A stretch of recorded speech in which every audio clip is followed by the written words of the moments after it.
ভারত থেকে বাংলাদেশে পুশিন করা নিয়ে উত্তেজনা চলছে বৃহত্তর রংপুর সীমান্তে।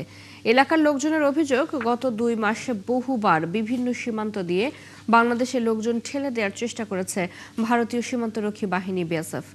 এ নিয়ে বিশেষজ্ঞরা জানান, কাউকে এক দেশের নাগরিক দাবি করে অন্য দেশে ঠেলে দেয়া আইনসম্মত নয়।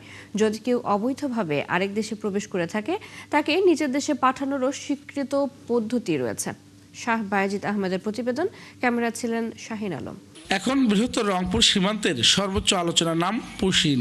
ভারত থেকে লোকজন বাংলাদেশে পাঠানোর অভিযোগ নিয়ে 2 প্রতিবেশী দেশের সীমান্ত এলাকায় সৃষ্টি হয়েছে উদ্বেগ ও উৎকণ্ঠা। আমার পৃথিবী তো তাদেরও তো ঘুম হারাম, তারা তো যাচ্ছে, তারাও বর্ডারে যাচ্ছে, দৌড়ি করছে, তারা খুব ঘুম টুম হারাম তাদেরও। 4 তারিখে পুশিং করছে ওরা। পুশিং করার পর ওরা লোক নেয় না, মোটামুটি সারাদিন গেছে, সারা রাত গেছে, তারপরের দিন রাত 9টার দিক লোক নিছে। Lily whipped shea mystic glowing body wash, secret to ultimate glow.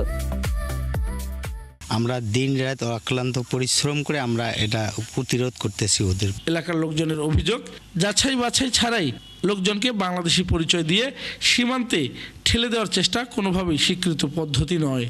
এ বিষয়ে তারা কার্যকর কূটনৈতিক উদ্যোগের দাবি জানিয়েছেন। এই 2টা ক্যাম্পের বর্ডার ক্যাম্পের আওতায় ভারতের বিএসএফ ক্যাম্প 5টা। আমি মাননীয় প্রধানমন্ত্রীর কাছে অনুরোধ করব, আমাদের বাংলাদেশের বর্ডারের যে বেহাল অবস্থা, এই যে জঙ্গল ঝাড় পেরিয়ে যাওয়া লাগে, রাস্তাঘাটের যে অবস্থা, জনবলের বিজিবি জনবলের যে সংকট, এটা ক্যাম্প সংকট, এটা বাড়ানো উচিত। আপনারা বর্ডারে ভারী হাতিয়ার লাগান, রাস্তাঘাট ভালো করেন। আবার নরেন্দ্র মোদী ওরাও তো বাংলাদেশি, সুগন্ত রায় ওরাও তো বাংলাদেশি, তা ওদেরকে আগে পাঠাক বাংলাদেশে। বিশেষজ্ঞরা বলছেন, আন্তর্জাতিক আইন ও কূটনৈতিক রীতি অনুযায়ী কোনো ব্যক্তিকেই একতরফাভাবে অন্য দেশের নাগরিক দাবি করে জোর করে সীমান্ত পার করা বৈধ নয়। এটি আলোচনার ভিত্তিতে বন্ধুপ্রতিম 2টি রাষ্ট্র কিভাবে সমস্যার সমাধান করতে পারে, ভালো সম্পর্ক রাখতে পারে, এটি সমাধানের ওয়ে। আর অস্ট্রিয়ার আমাদের আসলে ইতিহাস, লড়াইয়ের ইতিহাস, আমাদেরকে বিট করেনি এখনও কেউ, বা পারেও নি, বা আমরা যে তাদেরকে বিট করবো এটাও আমরা বলছি না, বাট এটা আলোচনার ভিত্তিতে হওয়া উচিত। তারা মনে করেন, দ্বিপক্ষীয় আলোচনার মাধ্যমে সমস্যার সমাধান হওয়া দরকার।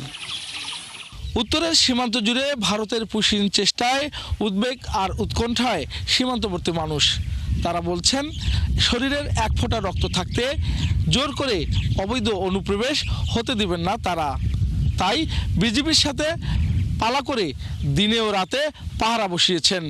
শাহ বায়েজিদ আহমেদ, 71, দুর্গাপুর সীমান্ত, লালমনিরহাট।